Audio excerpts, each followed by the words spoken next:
Welcome to the Coach Johnny video covering our blocker. For buying used gear and new gear, we want to make sure we have good fit. When buying a used blocker though, there are a few things to watch out for. First thing would be your palm in your blocker.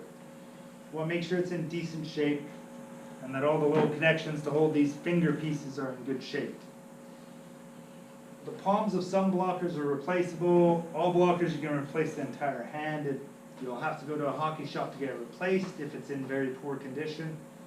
That's why we want to make sure it's in decent condition. Next thing we want is to make sure that the hand's actually big enough for us. If you're a growing kid, maybe a junior to intermediate glove is the difference for making the palm fit. That's very important for us. So once we've got a palm that fits us and it's in good shape, then we're going to start looking at the rest of the blocker and that to make sure it's in good shape. Quite often you get a lot of wear in here, and Vaughn even took to adding a new piece in here to stop the wear that happens. This wear is from your stick sliding up and down, how you hold in that. You want to make sure this area is in good shape as it's a high wear area. The other high wear area is this front of the face. It quite often gets worn from goalies going down on the ice. Make sure that's in good shape.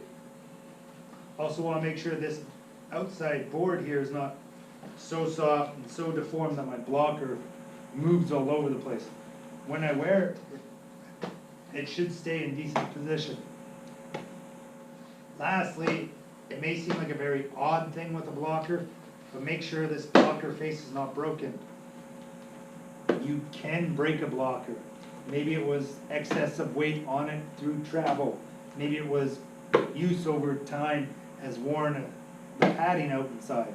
It is possible. But in all your blockers, you have a styrofoam pad, thick foam pad, and usually a plastic armor pad. If that stuff is taking repeated hits, it will dent and break down.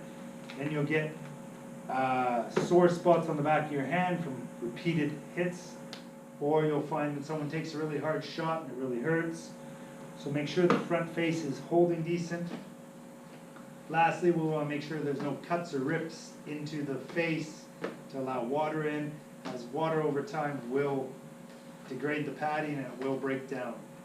Make sure it hasn't been broken by someone leaning on it too much because they bought the wrong type of blocker for their gear, and they're like leaning forward and they break or bend the foam because of body weight. That's another one.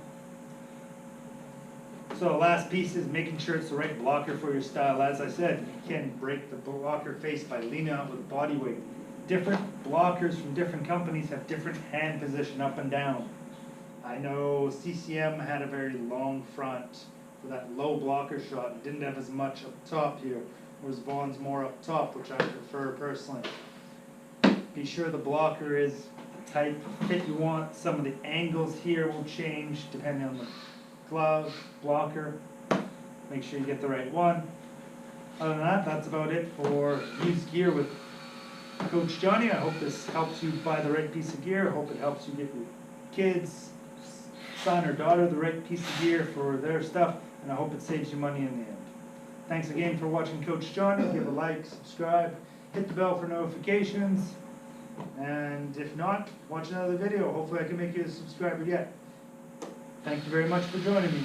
Say no time to snooze. I hear the Hockey Night song playing. Score goals, big hits, let's go. Score goals, big hits, let's go all night now. How much do I like the sport of hockey? Very.